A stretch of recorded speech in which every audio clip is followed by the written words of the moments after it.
Efectivamente, quise ser figura del toreo hace 60 kilos y ahora peso lo que pesaban los toros que maté, y mi desgracia es que mi hermana se volvió vegana y ahora cada que como yo carne, ella ha de decir los nombres de los animales que yo maté, lo cual me parece muy mal gusto por parte de ella, porque yo no puedo saborear la carne. Y sí, en una época fui estudiante de economía en el Instituto Tecnológico Autónomo de México, y así fui como entré en el noviciado de la asesoría política. Y por ende, a mí, como me gusta escribir, yo había publicado mi primer cuento a los 17 años. El problema que tenía la tecnocracia mexicana a finales de los 90, finales de los 80, perdón, y principios de los 90, era poner en español, poner en lengua castellana, los modelos económicos que venían recién desempacados de Chicago, la mayoría de ellos, porque gráficamente y algebraicamente estaban explicados por sí mismos. Pero, por ejemplo, la reforma fiscal del año 86 no se entendía. Entonces eso había que ponerlo en prosa, y a mí me tocó estar ahí metido. Y pues en la conversación en la que amablemente se les ocurrió invitarme aquí, decidimos que yo hablara un poco de la experiencia de cómo me tocó vivir esa época. Lo primero que quiero decir es que lamentablemente no ha cambiado mucho el escenario.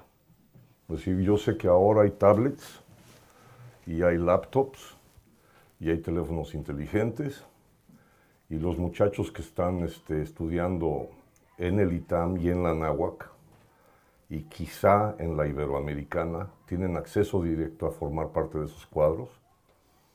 No tanto los de la UNAM o de las universidades públicas. Ahora voy a explicar por qué, mi teoría de por qué. Y a pesar de que hay, digamos, mejor tecnologías, sigue siendo más o menos el mismo esquema. Yo no sé cómo funciona en España, porque en España hay un servicio público profesional y hay oposiciones para los cargos.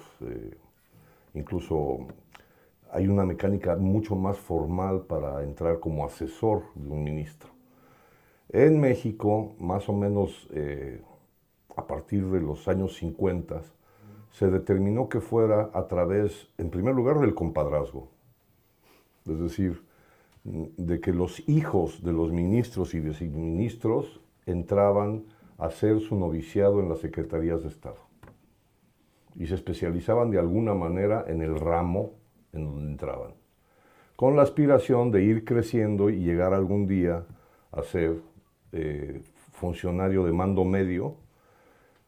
Por eso se llama formación de cuadros, porque de ahí salían los nuevos secretarios de Estado, y en su momento lo que llamamos en México el tapado. El tapado es el candidato del PRI que se destapa y que durante 70 años, en el momento en que se destapa el candidato, ese es el próximo presidente. Afortunadamente, en los pasados años tenemos un sistema democrático y hay votaciones, y ya no necesariamente tiene que ganar el candidato del PRI. Inexplicablemente en la pasada elección ganó el pelmazo que está ahorita y que es del PRI. Pero bueno, en mi época yo estudiaba historia en la Universidad Nacional Autónoma de México, que es la universidad más grande de México y es la universidad pública. Es un elefante blanco, y por razones, en primer lugar, clasistas y también razones racistas, el gobierno de México siempre ha usado a los estudiantes de las universidades públicas como tropa. Ahí está la leva. En mi época eran los que sacaban fotocopias, los que se enviaban a cursos de inglés y los que se les confiaba más bien tareas de mensajería y de apoyo logístico en discursos y reuniones de funcionarios. Pero no participaban en la elaboración de documentos, ni de cartas, en la estrategia, en donde sí permitían que participáramos los niños que estábamos en las universidades privadas. Entonces me tocó vivir los dos mundos. Yo estaba en el ITAM, El ITAM es una universidad de élite, carísima, por cierto, que afortunadamente a mis padres no les costó ni un peso porque yo inexplicablemente fui becado y luego por cuestiones de disciplina me quitaron la beca. No sé por qué lo de disciplina.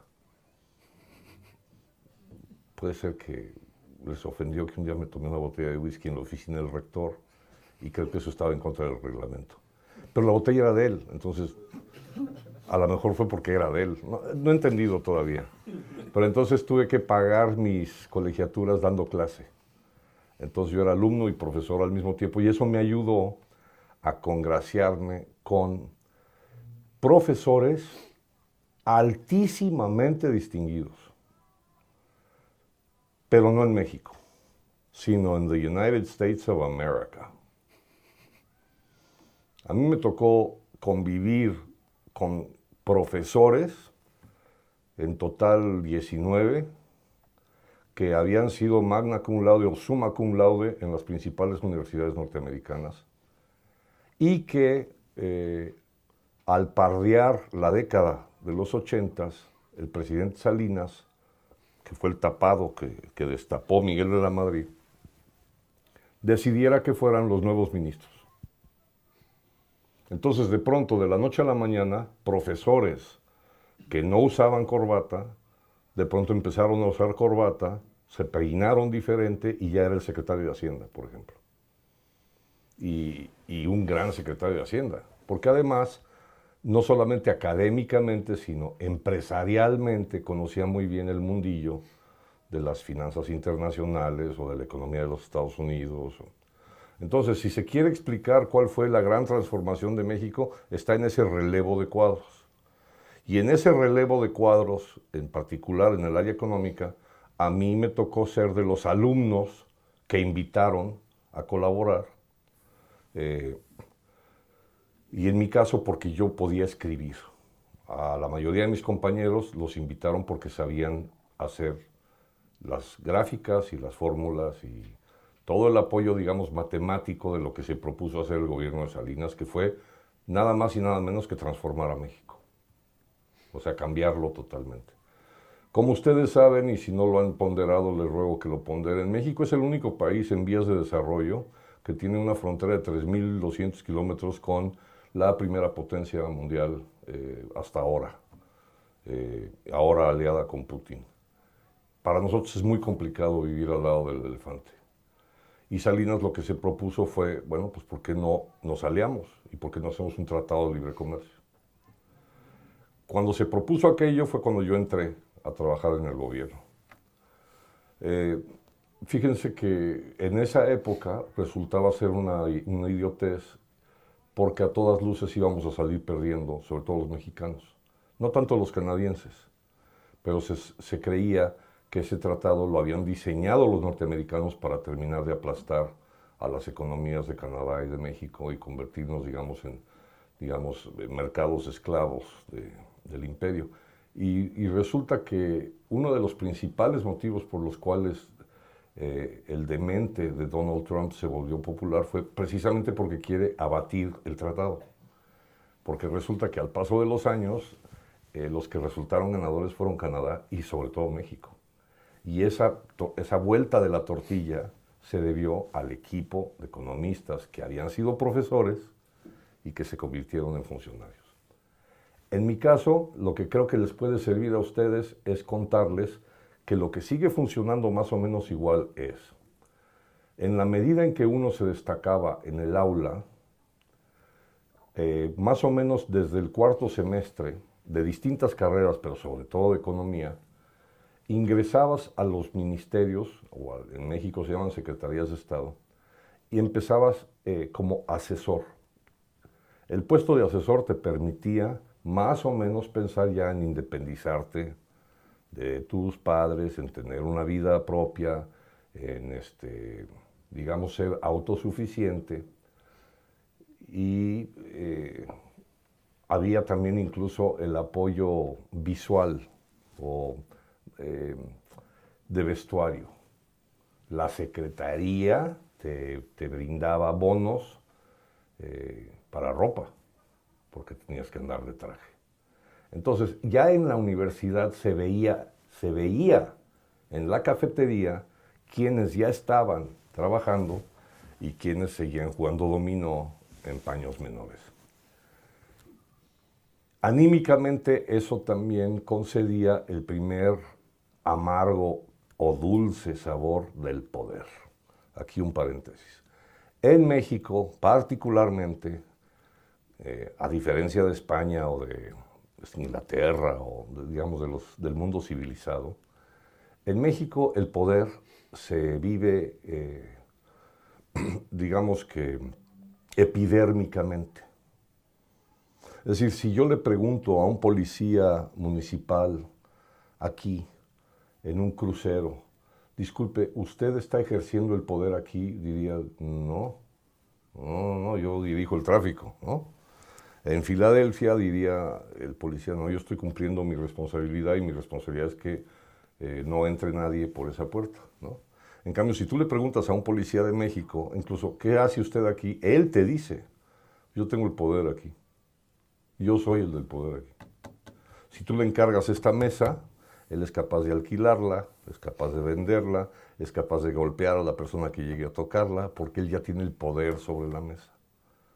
Y eso se ve en la saliva de los jóvenes que ingresan al sector público en cuanto ya tienen su credencial, la charola que le llamamos en México. Entonces a mí me dieron la charola en cuarto semestre y con la charola significa, se refiere al charolazo, no charola de bandeja, sino como los zapatos de charol, como el brillo que da el zapato de charol, porque con eso ya puedes entrar pues prácticamente al cine gratis, o a los restaurantes conseguir mesa, o que te permitan, te perdonen una multa de tránsito, porque dice ahí que las autoridades civiles y militares te tienen que brindar todas las facilidades para la elaboración o ejecución de sus deberes. Ya con la charola, pues ya te sientes omnipresente, omnipoderoso y omnisciente. A cambio de eso, la patria te demanda que le dediques absolutamente toda tu energía. Entonces, los que trabajamos en el sector público, hasta la fecha padecemos muy malos horarios y dormimos muy poco. Te acostumbras a dormir 4 horas porque, sobre todo en aquella época con menos tecnología, en mi caso había la elaboración de tarjetas diarias para el desayuno, para la comida, para la conversación que tenía el ministro con el embajador de Paraguay, y luego, por ejemplo, borradores de documentos. Ahorita voy a entrar en detalle de los géneros que se manejan cuando escribes para el sector público. Y estar todo el día ahí, salvo cuando tenías clase. Y en muchos casos podías incluso faltar a clase a cambio de entregar un trabajo porque tus profesores ya sabían que tú te habías ido con el señor secretario, ¿no? Para que se den una idea, en el sexenio de Salinas, los profesores del ITAM ocuparon 6 de las 9 secretarías de Estado. O sea que prácticamente el gobierno federal estaba lleno de jóvenes del ITAM de distintos semestres que trabajaban para los secretarios y de ahí muchos de ellos participaban con el presidente de la República. En mi caso, me tocó ayudar en un discurso al equipo de speechwriters del presidente de la República. Me fue bien y de premio me dieron 3 días en un balneario, en Huatulco, pero de premio me invitaron a colaborar en el informe presidencial, que es una paliza infinita, que es el informe que rinde el presidente cada año sobre el estado de la nación. Ahora ya lo aminoraron porque ya ya se entrega por escrito, ya no es una ceremonia, pero era una ceremonia muy rimbombante en donde la oposición aprovechaba para mentarle la madre al presidente siempre y las fuerzas vivas de la revolución aprovechaban para vitorearlo por las calles y el pueblo entero lo agradecía porque era un día de asueto, normalmente con puente. Pero oír el informe prácticamente nadie lo oía. Yo recuerdo alguno del presidente Echeverría que duró 9 horas y la gente lo que se preguntaba es ¿y por qué no va al baño? Y entonces ahí las teorías de que usaba pañal crecieron y parece ser que eran ciertas. Dicho lo anterior, entonces cuando yo entré, yo sabía que lo primero que querían es que yo redactara en español lo que un equipo de economistas, mucho mejores economistas que yo, habían encontrado algebraicamente como la solución para la reforma fiscal. El eterno problema de países como México es ampliar la base tributaria, es decir, que más personas paguen impuestos, porque precisamente hay millones de personas que no pagan impuestos, y en todas las ciudades basta visitar México para ver que la economía informal está casi al parejo que la economía formal, siendo la economía informal lo que compras en los semáforos. En México puedes comprar percheros, sombreros, paraguas, chicles, libros, ropa, comida, caramelos, chocolates. Todo lo que yo consumo lo puedo comprar en un semáforo. Y eso no causa impuestos. Evidentemente es la piratería desatada. Por otro lado, la Revolución Mexicana llevaba ya 70 años peleando la posibilidad de que los que más dinero tuvieran pagaran más impuestos y por ende reducirle la tasa tributaria a quienes menos ingresos recibían. Porque la ironía de México, y lamentablemente es un problema cíclico que sigue vigente, es que tenemos a uno de los hombres más ricos del mundo, que es Carlos Slim, y una élite que maneja el gran capital del país y 41 millones de pobres, de los cuales una inmensa mayoría nunca ha comido carne o leche.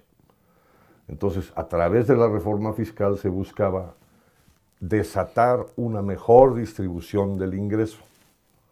Eso en matemáticas lo habían resuelto. En una gráfica ya lo habían trazado, pero no se había puesto en palabras. Entonces el primer trabajo que yo tuve fue entrar al servicio de un político para tratar de explicar las políticas públicas en español. Es decir, como traductor. Yo decía que yo era traductor. Se reía mucho la gente porque decían, ¿y de qué traduces? ¿Del inglés al español? No, yo traduzco de la jerigonza política a más o menos el español. O sea, lo que hacía Cantinflas. Porque la verdad es que yo terminaba muchos días muy frustrado porque ni yo entendía de veras cómo iba a funcionar eso. Finalmente salió la reforma fiscal, sí aumentó la base tributaria, apuntaló un poco el proyecto que tenía Salinas, que incluía, by the way, Miss Universo, que sí se logró, ganar el Mundial, que no se logró, y otra serie de detallitos para que México ya fuera así como Alemania, ¿no? O Holanda. Se maquilló al país. La siguiente etapa de mi labor fue apoyar con esto que les decía hace un momento y que pasó desapercibido, que son las tarjetas para desayuno. Ese rubro sigue funcionando, aunque ahora se haga con teléfono electrónico o con pantalla inteligente, pero en mi época se hacía con tarjetitas, que era todos los días los ministros desayunan con alguien. Y parece ser que no pueden desayunar sin tarjetitas que les ayuden a sobrellevar el desayuno. Y entonces era como la agenda, yo me encargaba de poner en tarjetas los temas que lo unían con la persona con la que desayunaba, lo cual me parecía absolutamente ridículo, pero en fin. Entonces, desayuno con el jefe del sindicato de cañeros de la industria del azúcar. Entonces, había que alimentarlo de datos. El tema de fondo es la información. Entonces, cuando tú tienes acceso a la información, lo que hacías era prepararle la información al que tomaba las decisiones. Pero llevarlo de la mano, incluso de recordarle, es una relación cordial, él es un revolucionario, hay que hablar en términos muy elogiosos de Zapata porque es devoto de la figura de Zapata. Y todo eso había que hacerlo sin Wikipedia. Entonces, en realidad, a nosotros nos ponían a investigar, bueno, hasta los gustos por ejemplo, del embajador de Holanda, que resultó ser experto en la pintura de Vermeer, o Vermeer, si le quieres decir en inglés. Y para que no quedara mal el señor secretario, había que prepararle tarjetas en donde, bueno, si quiere usted soltar algún comentario sobre el paisaje de Delft, que es uno de los cuadros más bonitos y que en su momento Hitler lo quiso comprar y tal. Entonces ahí, en la comida, suelta el dato, queda como un príncipe, ¿no? Queda como un genio. Y a ti te dan 10 pesos de premio, ¿no? Como si fueras una foca, te dan una galletita. Y luego ya te vas a tu casa a presumir de que tú ayudaste a que la comida con el embajador fuera más llevadera. Luego venían las cosas más comprometedoras, por ejemplo, que es participar en el informe con el presidente. El equipo era de 20 personas. Y en aquella época digamos, internetiana, era investigación y redacción al vapor. Y líneas telefónicas a donde se les ocurra, a la biblioteca, a la hemeroteca, a los estados, a las embajadas, para ir conformando lo que es el informe de todas las actividades del gobierno durante un año. A mí me tocaba la parte, digamos, más amable, que era la prosa, es decir, lo que se podría considerar la literatura de eso que no es literatura. Y sin embargo estoy muy orgulloso del último párrafo que escribí en ese informe. En primer lugar porque es anónimo, entonces no se sabe que lo escribí yo, porque en realidad mucho de lo que escribí eran puras mentiras, ¿no? Pero las mentiras las dijo él, las dijo el presidente, ¿no? No yo. Yo lo único que hice fue ponérselas en español. Y tenía un cierre muy revolucionario, padrísimo y buenísimo, que suscitó standing ovation. Terminaba, tenemos rumbo, hay mando, viva México. Lo dije ahorita sin emoción, porque si lo digo con emoción, sé que voy a provocar en ustedes algo muy parecido al orgasmo y se van a parar. Pero cuando lo dijo él, explotó, fue en el Teatro de Bellas Artes además, porque se había quemado el Palacio Legislativo, y yo estaba sentado al lado de Octavio Paz, y Octavio dijo, lo bueno es que nadie se entera que las palabras son suyas. Y le dije, claro, eso es lo mejor, ¿verdad? Y un aplauso estruendoso. Hay otro tipo de prosa que se encargaba antiguamente en las secretarías y que ahora ya, por ley, se permite que se encargue por fuera. Recuerden que cuando uno está trabajando en el sector público, hay normas y leyes y reglamentos que no se pueden violar, incluso en un país tan corrupto como México. En el caso de la Secretaría de Hacienda y Crédito Público, no sé si fue pionera en el mundo, y no sé si ustedes sepan esto, pero desde hace más o menos 40 años, el acuerdo al que se llegó, en primer lugar, con pintores, porque México era una tierra de grandes pintores, viniendo incluso desde los muralistas, que era, ¿por qué no pagan sus impuestos con obra? Dame un cuadro que se evalúe y con eso yo decoro las embajadas y oficinas de México. Y los pintores dijeron, va, es un buen acuerdo. Entonces el Estado se empezó a hacer de una colección impresionante de arte. Y cuando Salinas tomó el poder, lo primero que propuso fue, hay que hacer un catálogo. No estaba hecho el catálogo. En ese momento no se podía encargar el catálogo a alguien que estuviera fuera de la Secretaría. Entonces me encargaron a mí redactar el catálogo. Y una vez más, tienes que investigar cómo se hace un catálogo. Entonces me tuve que poner a leer cómo hacían sus catálogos la Casa Sotheby's, el Museo del Prado, el Smithsonian, Christie's. Pero cada vez que yo decía, ¿y por qué no contratamos a la gente que hace esto para el Museo del Prado?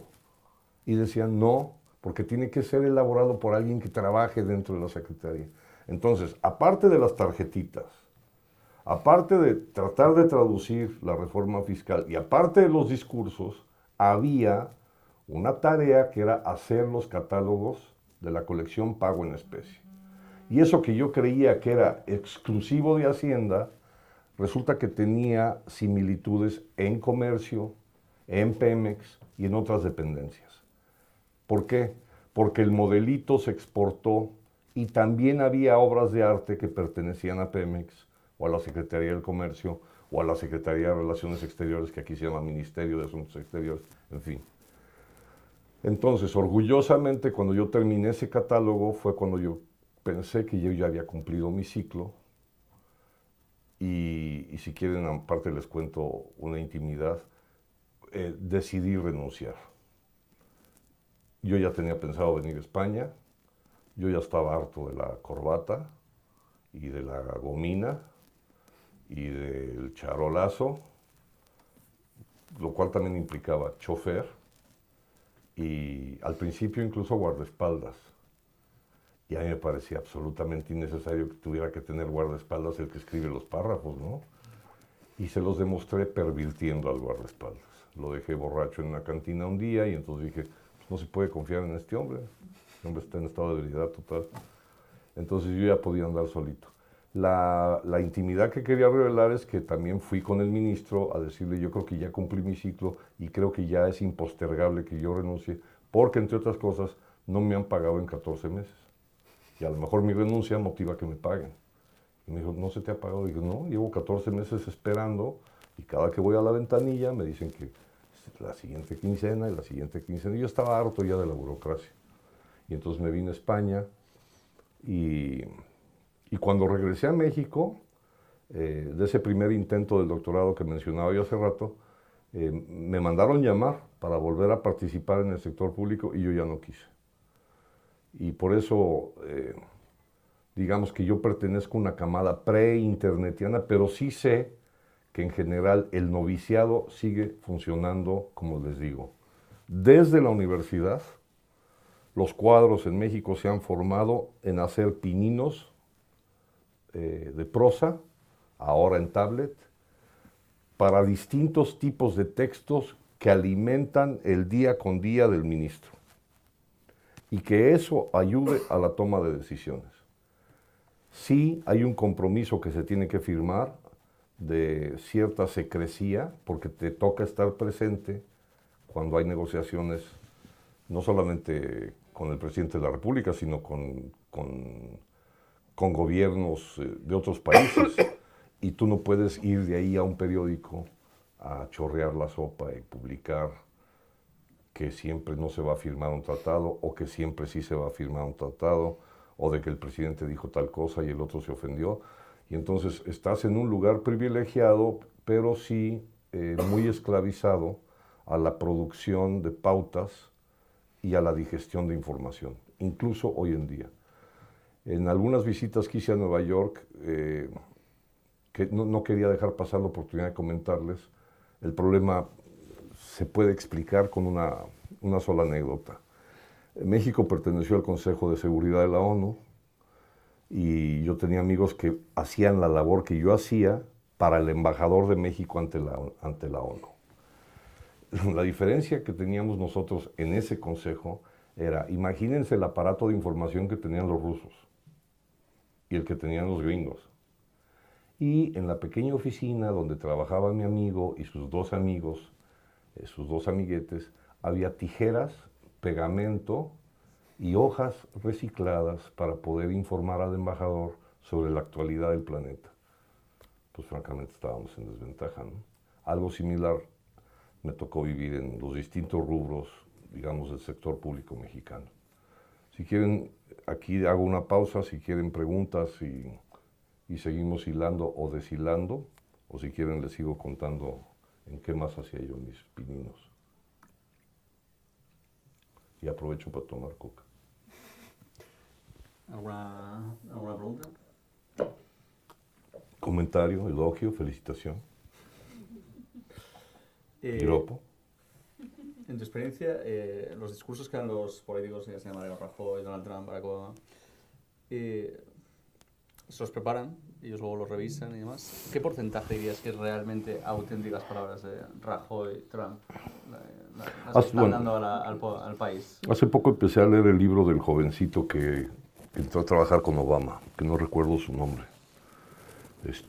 Y es una historia asombrosa. Este muchacho recién había terminado la universidad, iba en un avión y en una revista vio un anuncio que decía, si te interesa un trabajo estable, llama.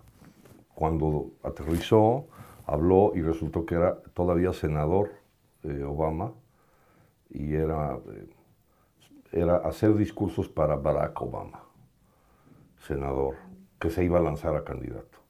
Y entonces le preguntó a su papá si creía que era cierto o si creía que era un bulo, y el papá dijo, pues llama. Y resultó ser verídico, y entonces durante 9 años trabajó con Barack Obama.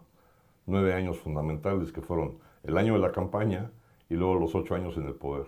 Y hasta donde voy en el libro, porque lo tuve que dejar a la mitad, parece ser que el método que tenía Obama era él escribir los puntos que le interesaban, el joven hacía un borrador que corregía a Obama, y una vez corregido, pero muy corregido por Obama, se pasaba en limpio.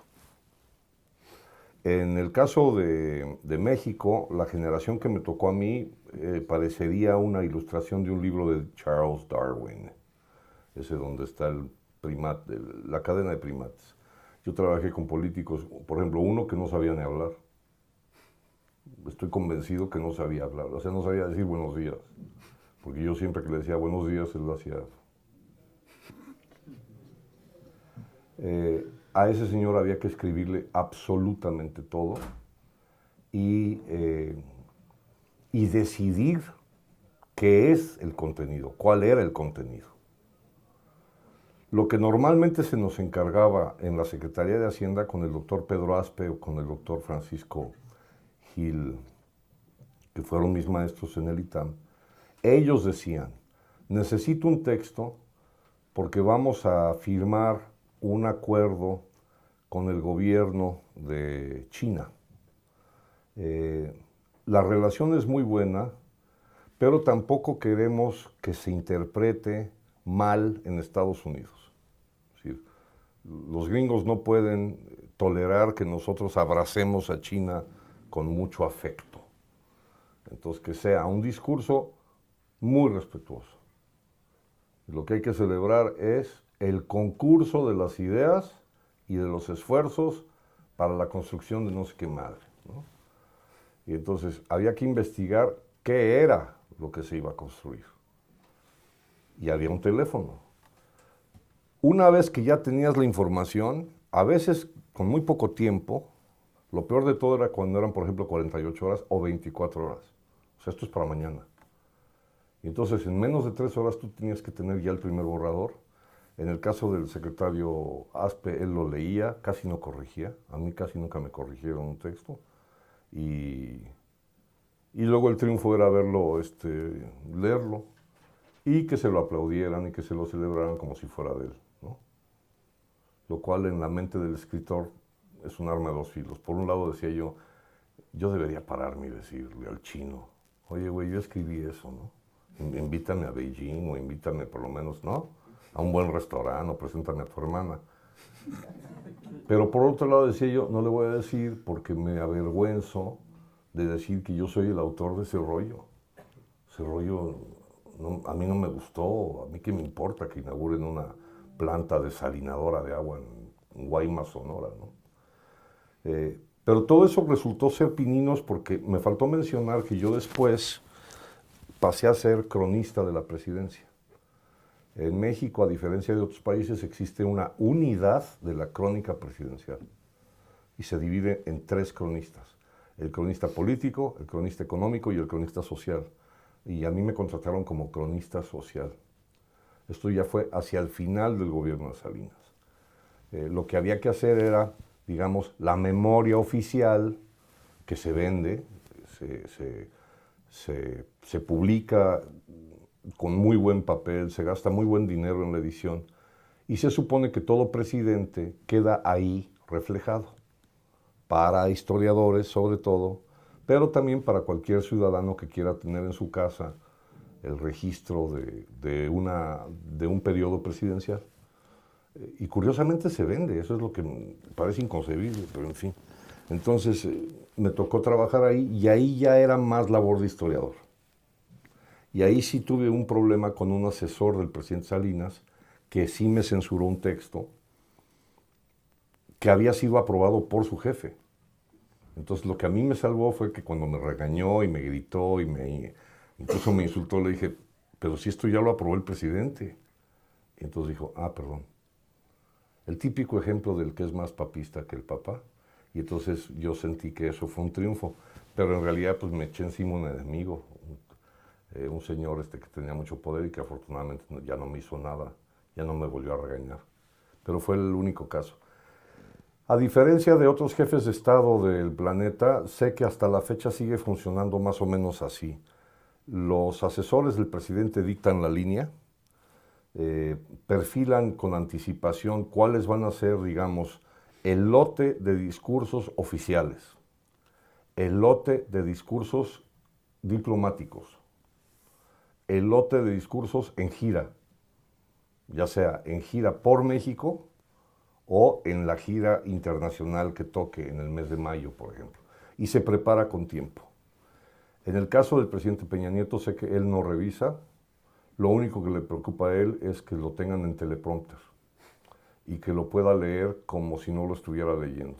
Y ni eso hace bien, porque teniéndolo en el teleprompter, pues es imperdonable que también se equivoque, ¿no? Pero ese es un problema, no sé, cerebral. Los gobernadores, a escala, esto sucede a escala en todos los niveles de poder. Si los gobernadores de los estados trabajan igual. Es rarísimo el funcionario público que los escriba él mismo, de su ronco pecho, y que llegue en la mañana diciendo, pasen esto en limpio porque esto es lo que voy a leer hoy en la tarde. Ha sucedido. Yo llegué a ver algunos discursos que escribió el presidente Salinas que los escribió él. Y llegué a ver además cuando empezó a escribir él su libro, que no tiene nada que ver con la crónica presidencial, que es un tocho de 970 páginas, que todo el mundo lo leyó por chisme, para ver qué chismes contenía y qué revelaciones cósmicas había. Pero eso sí lo redactó él. Y luego ya después en la editorial lo ayudaron y lo editaron. Lo que yo quería decir es que, a ver, para un escritor o para alguien hombre, que yo había publicado cuentos y yo era un lector y era un gran enamorado de la literatura, lo que yo no me esperaba era, en primer lugar, que trabajar en ese sector te permitía manejar distintos tipos de géneros. Lo de la crónica presidencial, pues es crónica pura y dura, de historiador, de ir a los archivos, de revisar en las hemerotecas, de hablar con testigos en algunos casos. El texto que me criticó el asesor era un discurso que dio el presidente Salinas en Torreón, Coahuila, en donde la gente, eran cerca de 50,000 personas, más o menos. En el momento en que él empieza a hablar, voltean los carteles, era un mar de carteles que decían Salinas, Salinas, Salinas, Salinas. Y en cuanto él empezó a hablar, voltearon los carteles y eran diatribas e insultos a él y apoyo al candidato de la oposición. Y ahí empezó una lluvia de insultos y a mí me tocó narrar eso. Y lo narré tal cual está en la prensa. Y aparte había video. Yo se lo enseñé al presidente, el presidente dijo, sí, pues así fue. Y yo le dije, de hecho usted sale bien parado, porque la reacción de él fue con serenidad y también con espanto, pues se retiró, ¿no? En cambio el asesor lo que quería era que redactáramos una mentira. El asesor me estaba diciendo, borra eso, tú pon que la gente siguió aplaudiéndole y que hubo un sector que lo criticó y que él, con una voz feroz, de mando, los cayó. Y dije, eso no es cierto, ¿eh? Eso ni sale en el video. Y entonces dijo, pero te lo estoy diciendo yo. Y ahí fue cuando le dije, pero si el presidente ya lo aprobó, mi texto. Y entonces dijo, perdón, eso no sabía. Pues eso ya es que se coman un pollito ellos, ¿no? Ya que se pelee él con su asesor. Había otro género que era este telegráfico de las tarjetas. Es decir, de asesor, secretaria, pilmama, confidente, que es enterarte de la agenda personal incluso y que te dijera, mañana viene a tomarte el dueño de la Coca-Cola. Tenemos ahí un problemón, porque son prácticamente dueños de toda la producción de azúcar de los siguientes 3 años. Meaning que ellos determinan el precio. Y entonces era como él había sido mi profesor, era como si estuviéramos en constante examen. Yo me sentía de veras, qué bueno que uso pañal para adulto desde hace 20 años, porque decía, a ver, ¿qué crees que le quiero yo decir? Pues no sé. O sea, dígame usted y entonces yo lo hago. Y entonces decía, no, lo que hay que tratar de doblar su monopolio o flexibilizarlo, porque no puede ser posible que ellos estén determinando el precio del azúcar en México, que sean dueños del mercado del azúcar. Entonces, eso lo tienes que poner en términos de que yo pueda platicar. Ayúdame a ponerlo en términos para que él lo entienda. Y yo decía, pues si me lo acaba de decir usted, no, haz la tarjeta. Entonces había que hacer tarjetas de ese tipo. Y eso es otro género que no tiene nada que ver con la crónica. Esto sería más bien como telegrafía. Luego los discursos, ya llego a tu pregunta. Fíjense cuánto me tardé para llegar a su pregunta. Pero así soy yo. Los discursos sí decían, mañana se inaugura el estadio deportivo del Sindicato de Trabajadores del Estado. Es importante que tenga mucho contenido histórico revolucionario. Villa, Zapata, los héroes, el pueblo de México, que se vea, no sé, la glorificación del mexicano. Luego, algo de deporte, o sea, de lo bueno que es. Imagínense pedirme a mí que yo pusiera párrafos elogiando el ejercicio físico. Y lo hacía.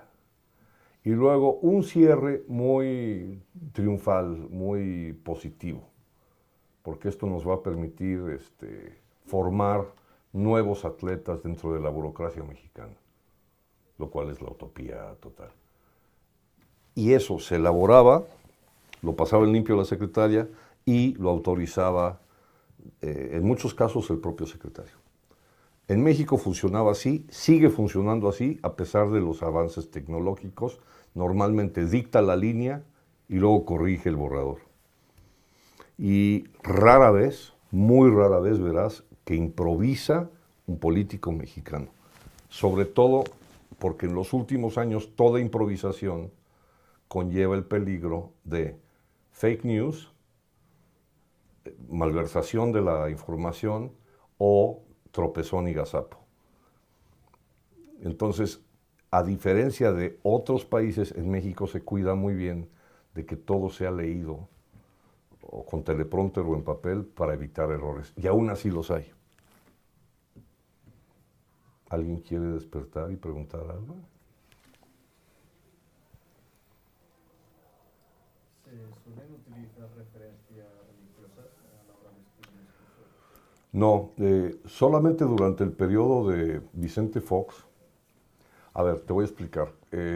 México tuvo una revolución social que antecede a la revolución bolchevique.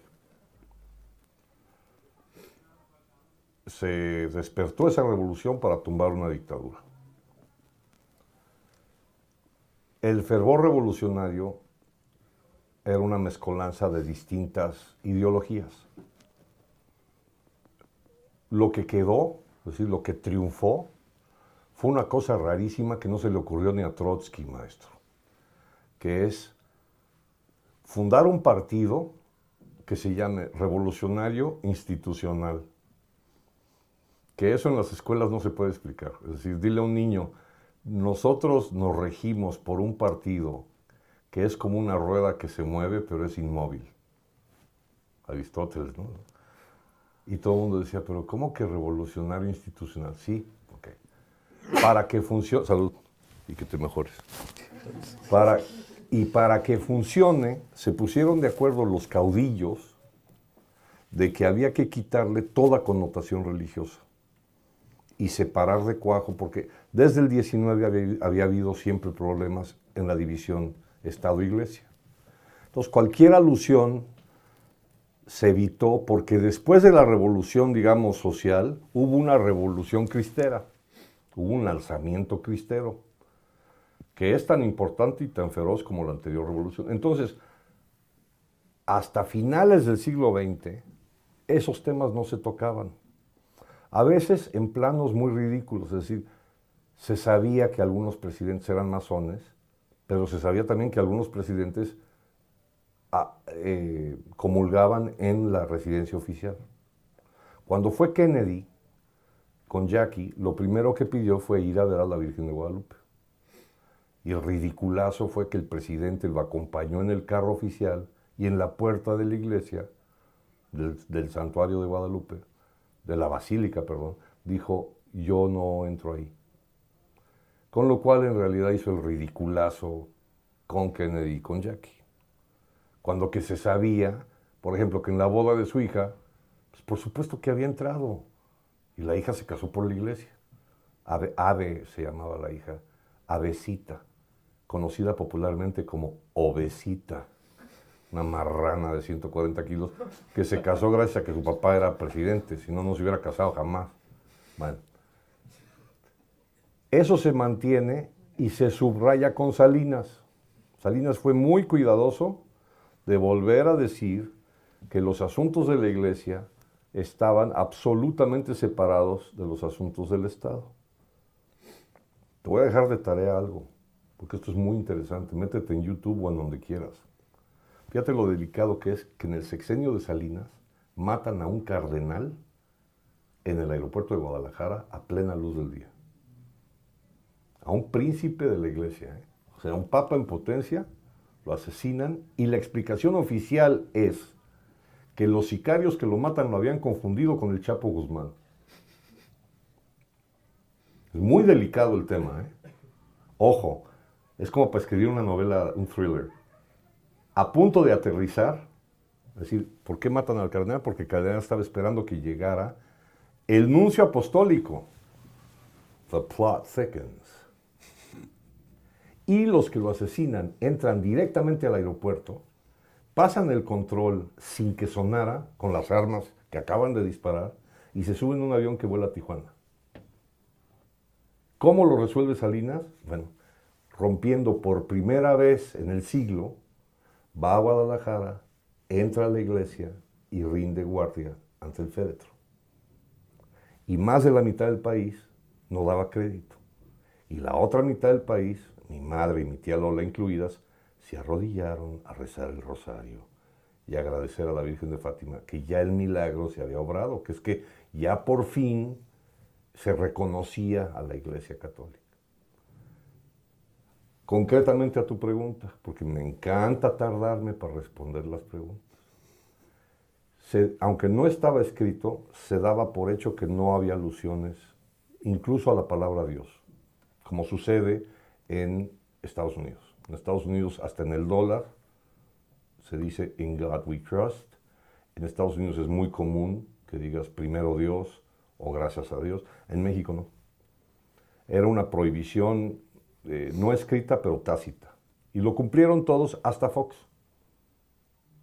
Fox, siendo muy católico y ferviente guanajuatense, que es de donde soy yo, de hecho su hermana se casó con un primo mío, uno de los peores matrimonios que ha habido en la historia de las parejas desde Adán y Eva.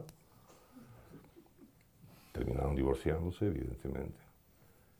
Fox, el día que toma posesión, carga un crucifijo en el Auditorio Nacional y se hace fotografiar con él. Ese tema sigue siendo muy delicado. Es decir, parece ser que después de que Fox lo hizo, se volvió a decidir tácitamente que no se hacen alusiones a figuras religiosas.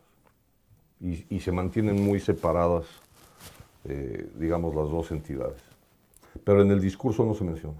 Lo de Peña Nieto diciendo que la Biblia era su libro favorito, esto no es... Eso es un error inexplicable que yo sabía que íbamos a llegar a eso. Porque este viernes vuelo a la Feria del Libro de Guadalajara y fue exactamente en la Feria del Libro de Guadalajara en donde pasó esto. Era candidato a la presidencia y asistió a la feria del libro más grande del mundo, del español, ¿no? era evidente que le iban a preguntar qué libro está leyendo o qué libros ha leído. El que hizo la pregunta, lo peor de todo es que fue un periodista del País. Fue un español el que se le ocurrió la pregunta.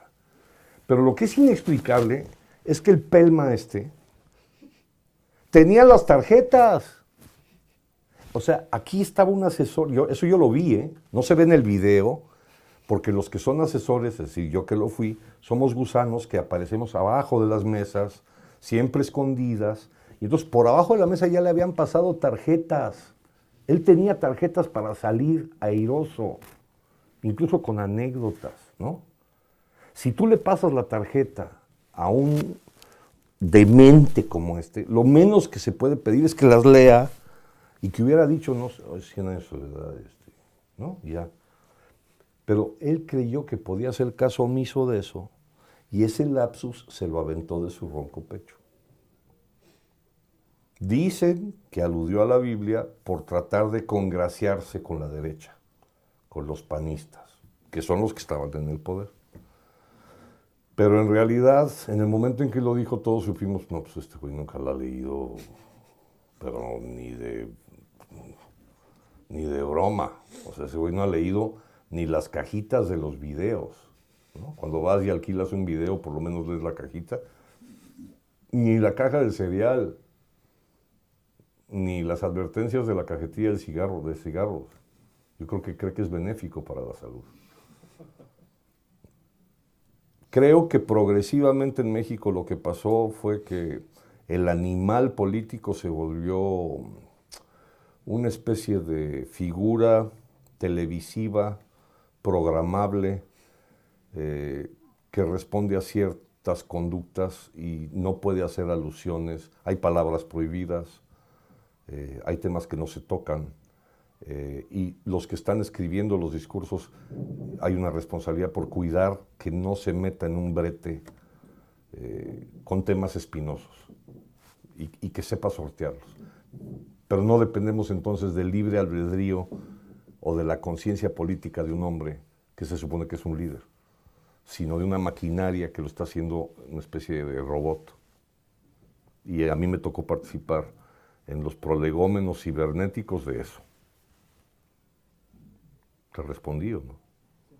Y te pareció genial la respuesta, ¿no? Gracias. Son 10 euros, ¿eh? A ver.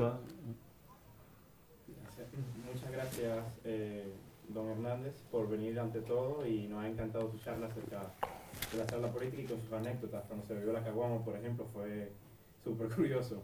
Te voy a dar 10 euros, él te los va a dar. Ya sabes. Solamente le quería hacer un par de preguntas y era, en su periodo de trabajo era la época pre-internet. Sí. Y usted que era logógrafo, escritor y ha estado muy vinculado a la política, ¿en qué ha cambiado el funcionamiento pre-internet y la actualidad? Esa es la primera pregunta. Y la segunda es si se sigue utilizando lo que es la charola. Sí. Y los métodos de corrupción, que sabemos que México está muy corrupto políticamente hablando, ¿cómo se podría solventar dicho problema? Bueno, me tienes que dar 50 euros para responder. Ya yo llevo 10, 40. Pues junta otros 40. Pídele a la güerita que está atrás de ti. Ayúdale. Hagan una colecta para... A ver, lo primero es que sí se ha facilitado mucho la chamba, la talacha, la trinchera. Es decir, imagínate lo que era buscar datos que ahora los tienes incluso en Wikipedia. Había reuniones en donde, por ejemplo, se pedían tarjetas que informaran para el día de mañana, que el secretario le quede muy claro el precio del cobre, cómo está el mercado del petróleo, en qué precio está el barril Brent, qué está pasando en el mercado del trigo, cuánto estamos importando de arroz y si se solucionó o no se solucionó la huelga de trabajadores de la fábrica de llantas BF Goodyear o Goodrich. Y uno decía, ¿y por qué querrá saber eso? Y era como cuando daba clase. El doctor Aspe era un profesor de economía que decía, si de pronto sube de precio el litro de leche, qué pasa en el mercado de los automóviles. Entonces había que hacer, ya saben, economías de escala y comparaciones. Ahora eso se facilita mucho porque los que están de asesores en el propio teléfono pueden investigar cosas. Entonces la parte tecnológica se agiliza muchísimo. La otra es la producción del texto mismo. Yo he escrito cosas aquí y de aquí se manda una impresora. Pero yo te estoy hablando todavía cuando se usaba máquina de escribir y en algunas oficinas había computadora, o ordenador, pues, como le llaman en España. Pero no creas que todo el mundo tenía ordenador. Y luego además todavía me tocó cuando empecé la copia al carbón, que eso ya es, bueno, maestro, la prehistoria. Y luego había otras consideraciones que era, eso se tenía que guardar, eso se archivaba. Ahora, en una cosa de este tamaño, puedes guardar toda la papelería que genera una Secretaría de Estado en 6 años. Y además puedes poner Moby Dick y El Quijote, y te sobra espacio. En cambio, en aquella época había que llevarlo al archivo, había que estar seguros de que había copia que se entregaba además a la Federación, al Archivo General de la Nación. Entonces, ¿en qué cambió? En primer lugar, en la velocidad y la efectividad o eficacia de la información. La segunda pregunta era... La corrupción. ¿Qué quieres que te diga, maestro? Todo mundo le entra.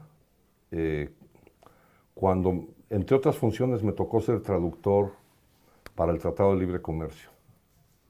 Este tratado que mencioné, que a la larga resultó ser muy positivo para México. Por protocolo, entre México y Estados Unidos tiene que haber un traductor, lo cual era absolutamente innecesario, porque cuando se negoció el tratado, del lado de la mesa de México estaban 6 ministros que habían sido profesores en universidades gringas. O sea, hablaban perfectamente bien inglés. El problema es que del lado de la administración norteamericana nadie hablaba español, eso sí es cierto. Y del lado de la administración americana, más de la mitad no habían terminado sus estudios universitarios, ¿eh? O sea, eran gringos de Iowa, Cornhuskers. Pero según el protocolo, hay que traducir a fuerzas. Entonces, cuando el ministro norteamericano decía algo que ya habían entendido mis jefes, yo tenía que repetirlo en español. De hecho, hubo 2 o 3 ocasiones que dijeron, oye, espérate, te faltó decir que también dijo esto. Dije, pero pues sí. Ellos se daban cuenta perfectamente de lo que les estaban diciendo.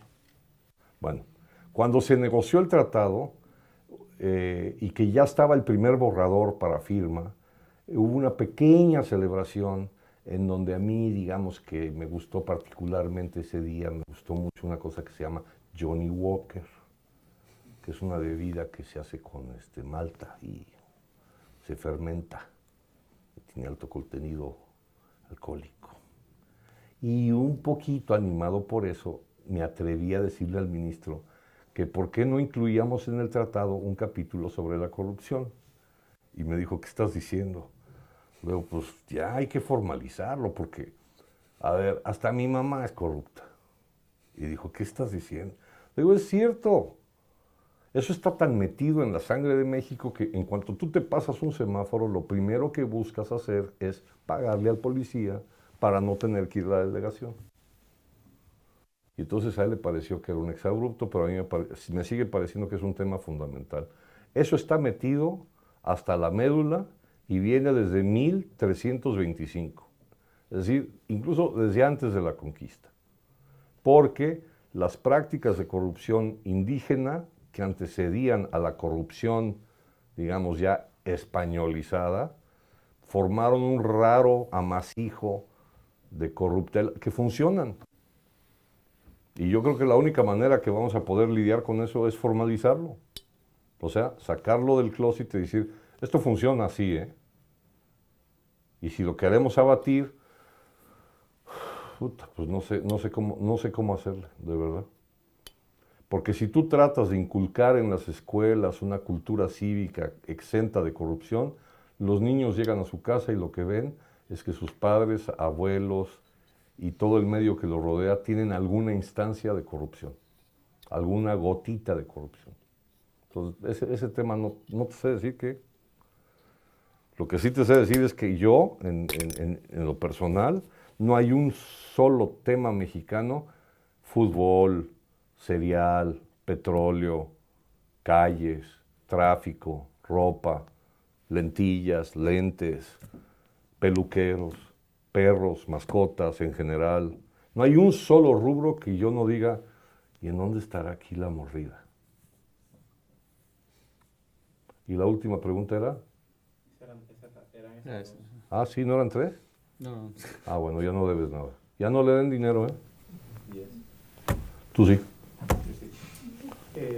Yo quería preguntarte porque la revolución, digamos que ha formado parte en la cristalización de la institucional de México, ¿no? Es muy importante el discurso social de México, etc. ¿Qué papel tienen los cristeros en el discurso social mexicano todavía hoy? Igual, explica un poco de los cristeros. Porque no sé si... Los cristeros son, digamos, los que protagonizaron la Revolución Cristera. El conflicto religioso explotó después de la revolución social que les mencioné, sí, después de Villa y de Zapata. Llegó al poder el general Plutarco Elías Calles, que era un sonorense, que era un hijo de un alcohólico, entonces, por ende, una de las primeras cosas que hace es prohibir el alcohol. En México, imagínate. Entonces, su antipopularidad lo llenó de adrenalina y, muy de acuerdo con el clima de la época, empezó a cerrar templos. Y empezó a permitir la persecución religiosa. O sea, en realidad la Revolución Cristera empezó no por un levantamiento de los cristeros, sino por un movimiento de abierta opresión a los sacerdotes, a los religiosos y a los feligreses. Muy bolchevikamente empezaron a quemar templos. Y ahí fue cuando ya la opinión pública y la mayoría del país, que es fervientemente católico, se levantó en armas. Bueno, ¿qué fue lo que lograron? Fue que una vez abatido el fervor soviético, los gringos se refieren al periodo de Plutarco Elías Calles como Soviet Mexico. Por eso había tanto artista y tanta admiración por Diego Rivera, Frida Kahlo, el muralismo, el cine mexicano de la época, que es muy de bíceps, tríceps, la hoz y el martillo, etc. Lo que lograron fue, en primer lugar, que el Estado respetara la libertad de creencias, que el Estado respetara el culto. Y entonces, a cabo de eso, un poder silente. Es decir, los líderes cristeros entregaron las armas. Los cristeros estuvieron dispuestos a dejar de ser rijosos, poner la otra mejilla, con tal de que se respetara lo principal, que no se volviera a perseguir a ningún cura y a ninguna monja, y que devolvieran los conventos que habían expropiado. Eso en términos de batalla, de ejército. En términos de poder, lo que se logró fue que el Estado permitiera que hubiera un mayor, un crecimiento del capital económico de la Iglesia, y que abiertamente se reconociera que tenían tierras, desde el siglo XIX o desde antes, porque gran parte del mapa de México había sido precisamente dividido por las parroquias, por las diócesis. Y entonces eso permitió, por ejemplo, que las asociaciones religiosas, como entre otras la moderna, que es esta de los legionarios, pudieran fundar escuelas en donde sí hay capilla, hay clases de religión, hay libertad de cátedra, que significa que se puede hablar del credo, ¿no?, religioso, cosa que en la UNAM no, a menos de que estés estudiando. No hay teología en la UNAM, pero hay religiones, hay historia de las religiones. Pero de que en la UNAM, en la Escuela de Arquitectura, se levante un profesor y, por ejemplo, rece el Ángelus, por decir, lo corren. Porque entonces, el mismo mexicano, es decir, el PRI puro y duro, dijo, bueno, nosotros permitimos que haya la Universidad Jesuita o las escuelas franciscanas, pero lo que no vamos a permitir es que se rece en las escuelas públicas. Y mientras eso se mantenga así, estamos en paz. Y ese fue el acuerdo tácito, y más o menos llevamos la fiesta en paz así. Cíclicamente vuelve a haber problemas porque, les decía yo al principio, las universidades erigidas, apuntaladas, ya sea por los jesuitas o por los legionarios o por los franciscanos, han sido muy beneficiadas en la formación de los cuadros. A los muchachos de la UNAM, te digo, prácticamente los tienen como para la tropa. Es muy complicado conseguir ascender en la escala burocrática si egresaste de la UNAM. No es solamente de que hables inglés, eso fue para la generación de mi papá. Antiguamente, si no hablabas inglés, no llegabas a ningún lado. Ahora ese no es el problema, porque la mayoría de los estudiantes universitarios hablan inglés y tienen un buen nivel de inglés, incluso en las escuelas públicas. El problema está en los enchufes, las relaciones, la manera de ascender. Y eso ha sido gracias a las universidades privadas. Entonces, la respuesta sería que los cristeros lo que lograron es que la religión, sobre todo la fe católica, volviera a ser respetada y pudiera multiplicarse y crecer, como panes y peces. En el discurso público no está asimilada todavía la religión cristera a lo que se considera México oficialmente. No. De hecho, el presidente de la República, por ejemplo, se conmemora la revolución. Entre los héroes están los héroes civiles, pero de los líderes cristeros o de la época cristera no hay una conmemoración. Y de hecho en la historia oficial no se habla de la cristiada. Se le llama cristiada. El que mejor la ha trabajado, por si a alguien le interesa leer, es Jean Meyer, que es un muy buen historiador francés, que se fue a vivir a México precisamente para tratar de entender la cristiada. Y es muy interesante el fenómeno de la cristiada. Nació en la tierra de donde es mi familia, que es en Guanajuato. La chispa espontánea es sobre todo de la clase baja. Son los peones, son los campesinos. En cuanto se enteraron que estaban quemando iglesias y que estaban matando curas, se levantan. ¿Qué hizo la clase media? Bueno, la clase media entonces trató de encauzar ese movimiento porque el levantamiento fue barbárico. Es decir, por cada iglesia que quemaron, estos quemaron, no sé, quemaban 4 escuelas.